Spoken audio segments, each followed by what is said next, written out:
Hello everyone, welcome to Succeed IAS. My name is Amit Dubey and let's start with the daily current affairs for geography optionals.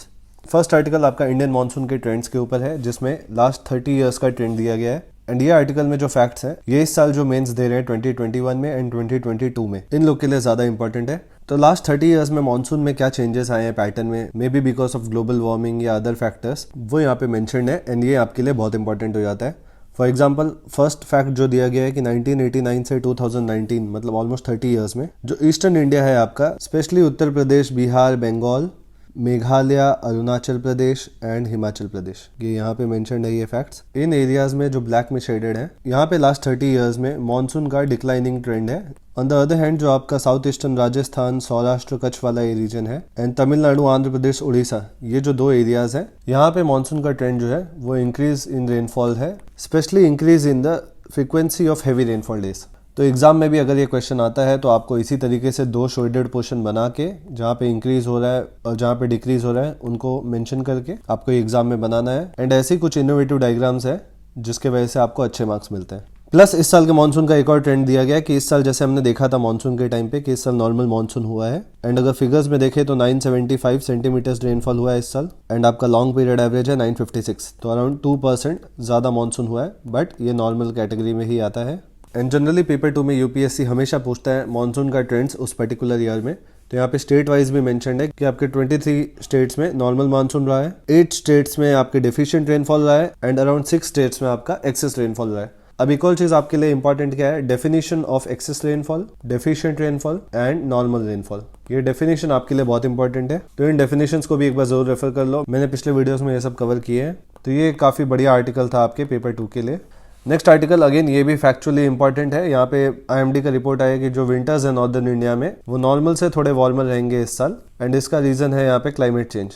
And IMD जो है आपका वो almost 2016 से winter के भी reports दे रहा है जैसे मानसून का देता आ रहा है एंड 2016 से अब तक ऑलमोस्ट हर साल सिर्फ 2017 को छोड़ के आईएमडी का यही प्रेडिक्शन रहा है कि इस बार वार्मर होंगे winters as compared to previous year. तो ये एक सेंटेंस आप अपने एग्जाम में जब भी क्लाइमेट चेंज के ऊपर या ग्लोबल वार्मिंग के ऊपर आता है तो ये एक लाइन आप लिख सकते हो। प्लस यहाँ पे एक और डेटा दिया गया है कि 3 दिसंबर के अराउंड मतलब आज अंडमान सी के पास एक साइक्लोनिक स्टॉर्म डेवलप हो रहा है एंड अगर ये स्टॉर्म अच्छे से डेवलप हो गया तो ये अप्रोच कर सकता है आंध्र प्रदेश और उड़ीसा कोस्ट को एंड इस साइक्लोन का नाम होने वाला है जवाद। तो अगर ये स्टॉर्म फुली डेवलप हो जाता है तो हम लोग इसको आने वाले दिन में डिटेल में देखेंगे। तो ये भी बढ़िया आर्टिकल था ज्योग्राफी ऑप्शनल पेपर 2 के लिए। नेक्स्ट आर्टिकल यूरोपियन यूनियन के ग्लोबल गेटवे के ऊपर एंड यूरोपियन यूनियन ने एक नया इंफ्रास्ट्रक्चर डेवलपमेंट प्रोग्राम अनाउंस किया है जिसका नाम है ग्लोबल गेटवे एंड इसको बोला जा रहा है कि ये राइवल है of China's belt and road initiative. That means इसमें क्या प्लानिंग हो रही है कि 2021 से 27 तक यूरोपियन यूनियन, उसके मेंबर स्टेट्स, फाइनेंशियल इंस्टीट्यूशंस जैसे वर्ल्ड बैंक एंड बहुत सारे प्राइवेट प्लेयर्स ये लोग मिलके इन्वेस्टमेंट करने वाले हैं of around 300 billion to build infrastructural development such as major highways, industrial zones जो कनेक्ट करेगा डेवलपिंग और डेवलप्ड वर्ल्ड को। एंड जैसे ये आपका बेल्ट एंड रोड इनिशिएटिव है ऑलमोस्ट इसी लाइन्स पे आप देख सकते हैं इस ग्लोबल गेटवे प्रोजेक्ट को भी, बट अभी इस ग्लोबल गेटवे प्रोग्राम का पूरे डेटा इशू नहीं हुए हैं कि ये कहाँ से पास होगा, कैसे पास होगा, कौन से कॉन्टिनेंट्स को कनेक्ट करेगा, बट क्योंकि ये अनाउंस हो गया आप इसको अपने आंसर्स में लिख सकते हो एंड इसको और डिटेल में हम लोग आगे के वीडियोस में देखेंगे क्योंकि अभी ये लगातार न्यूज़ में रहने वाला है। अभी तो सिर्फ अनाउंस हुआ है, अभी इसमें बहुत सारे इश्यूज हैं कि चाइना को कंपटीशन कैसे कर पाएगा क्योंकि चाइना में ऑलरेडी अराउंड 140 बिलियन इन्वेस्टमेंट कर चुका है अपने belt and road initiative project को सक्सेसफुल करने के लिए, तो अब उसको कंपटीशन देना काफी टफ होने वाला है इन कंट्रीज के लिए। प्लस यहाँ पे इतने सारे स्टेक होल्डर्स हैं, European union, member states, financial institutions, तो इन सारे इंस्टीट्यूशंस में कोहेरेंस होना ये भी इतना ईजी नहीं होगा। यहाँ पे तो सिर्फ चाइना इन्वेस्ट कर रहा है heavily without any help of any other institution, तो इसलिए आगे के वीडियोस में इसको डिटेल में देखेंगे। नेक्स्ट आर्टिकल अगेन मैंने इसको 3-4 बार पहले भी डिस्कस कर लिया है, सेमीकंडक्टर चिप शॉर्टेज के ऊपर है ये आर्टिकल एंड यहाँ पे हेडलाइन है आपका मारुति और ह्युंडई का होलसेल डिक्लाइन हुआ है चिप शॉर्टेज की वजह से। इसके ऊपर यूपीएससी में बोथ पेपर 1 एंड पेपर 2 में क्वेश्चन आ सकता है ज्योग्राफी ऑप्शनल के।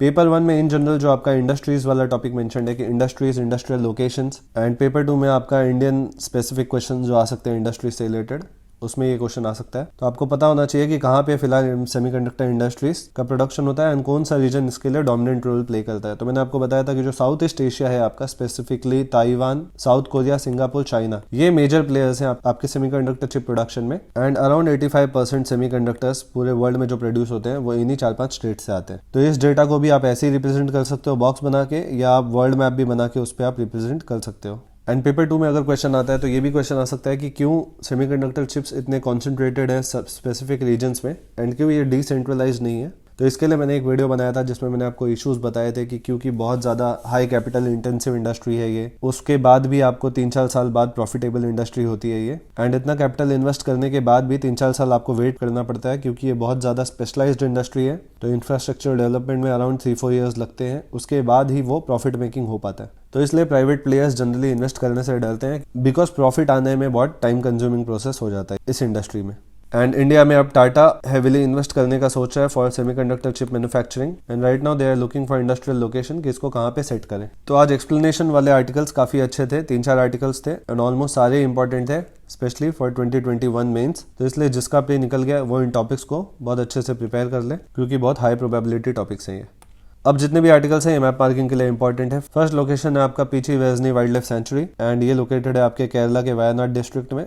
तो यहाँ पे आप इसको देख सकते हैं, 30 वर्ड्स में इसका डिस्क्रिप्शन लिख लो। नेक्स्ट लोकेशन अगेन मुल्ला पेरियार डैम, इसको हमने अराउंड 10-12 टाइम्स देख लिया है तो इसको भी अपने नोट्स में ऐड कर लो। नेक्स्ट लोकेशन तिरुमला हिल्स, अगर मैप मार्किंग के लिए तिरुमला हिल्स आता है या तिरुपति टेम्पल आता है तो दोनों लोकेशन सेम ही है क्योंकि Tirupati temple is located on Tirumala hills. तो इसका कल्चरल सिग्निफिकेंस भी है एंड बाकी जोग्राफिकल एस्पेक्ट्स पे डिस्क्रिप्शन में आप लिख सकते हो। नेक्स्ट आर्टिकल है नाहरगढ़ सेंचुरी, ये आपका जयपुर के पास लोकेटेड है, इसलिए मैंने आपके रेफरेंस के लिए दोनों बड़े सिटीज यहाँ पे दिए हैं, न्यू दिल्ली एंड जयपुर। तो न्यू दिल्ली से साउथ ईस्ट डायरेक्शन में एंड जयपुर से नॉर्थ ईस्ट डायरेक्शन में। तो इस लोकेशन को भी अपने नोट्स में ऐड कर लो एंड 30 वर्ड्स में डिस्क्रिप्शन लिख लो। तो आज के लिए बस इतने ही आर्टिकल्स थे। जिन लोगों को ये पीडीएफ रेफर करना है वो टेलीग्राम चैनल से इसको डाउनलोड कर सकते हैं। टेलीग्राम चैनल का नाम है Succeed IAS official and that's it for the day. Good bye, take care.